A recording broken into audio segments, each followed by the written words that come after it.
সুপ্রিয় মাছ চাষি ও মৎস্য খামারি ভাইরা, আসসালামু আলাইকুম।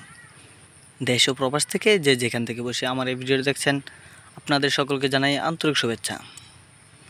আপনারা যারা থাই পাঙ্গাস মাছ চাষ করতে চান, 2024 সালের নতুন বছরের থাই পাঙ্গাস মাছের পোনা পাবেন আমাদের কাছে। আমাদের ভিডিওতে এখন দেখতে পাচ্ছেন অরিজিনাল থাই পাঙ্গাস মাছের পোনা। ভিডিওতে দেখানো থাই পাঙ্গাস মাছের পোনাগুলো কেজিতে 2000 থেকে 2500 পিস।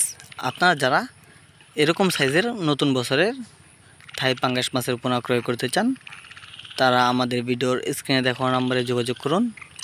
আমরা এগুলো সারা বাংলাদেশে হোম ডেলিভারি দিয়ে থাকি। থাই পাঙ্গাস মাছ চাষ করার আগে আপনারা অনেকেই একটি ভুল করে থাকেন। আমাদের কাছ থেকে এরকম সাইজের পোনা ক্রয় করে আপনারা সরাসরি চাষে দিয়ে দেন। এরকম না করে আপনারা 25 থেকে 30% একটি পুকুরে এগুলো আগে নার্সিং করে নেবেন। 1 থেকে 1.5 মাস খাদ্য খাওয়ানোর পরে আপনারা এগুলো চাষে দেবেন। তাহলে 4 থেকে 5 মাসের মধ্যে আপনার মাছের পোনার ওজন হবে 1.5 থেকে 2 কেজি। তাই মাছ চাষি ভাই ও বন্ধুরা, আপনারা অবশ্যই আমাদের কাছ থেকে এসব সাইজের পোনা ক্রয় করে আগে নার্সিং করে নেবেন। থাই পাঙ্গাস মাছ চাষের ক্ষেত্রে সবচেয়ে ইম্পর্টেন্ট বিষয় হলো থাই পাঙ্গাস মাছকে সঠিকভাবে খাদ্য দেওয়া। দেখা গেছে আপনার থাই পাঙ্গাস মাছের খাদ্য চাহিদা আছে 40 কেজি, আপনি সেখানে দিচ্ছেন 20 কেজি, তাহলে আপনার সময় অনেক বেশি লাগবে থাই পাঙ্গাস মাছ চাষ করতে।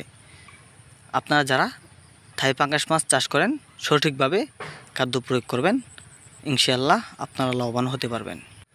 থাই পাঙ্গাস মাছ চাষের পুকুর হতে হবে মোটামুটি 4 থেকে 5 ফিট গভীরতার। 4 থেকে 5 ফিট গভীরতার পুকুর হলে অল্প সময়ে থাই পাঙ্গাস মাছ বড় হয়ে যাবে। থাই পাঙ্গাস মাছ আপনারা প্রতি শতাংশে 150 পিস পোনা চাষ করতে পারবেন, সর্বোচ্চ 150 পিস।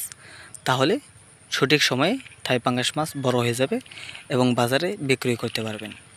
থাই পাঙ্গাস মাছের সাথে যদি আপনারা শতাংশে 100 পিস দেশি শিং মাছ চাষ করতে পারেন, তাহলে আপনার ব্যবসা আরও লাভজনক হয়ে উঠবে। এর কারণ দেশি শিং মাছ চাষের ক্ষেত্রে আলাদা কোনো খাবার দিতে হবে না, থাই পাঙ্গাস মাছের অবশিষ্ট খাবারেই বড় হয়ে যাবে। তাহলে আপনারা থাই পাঙ্গাস মাছ এবং দেশি শিং মাছ একসাথে বিক্রয় করতে পারবেন। থাই পাঙ্গাস মাছ চাষ সম্পর্কে বিস্তারিত তথ্য জানতে আমাদের ভিডিওর স্ক্রিনে দেখানো নম্বরে যোগাযোগ করুন। ধন্যবাদ।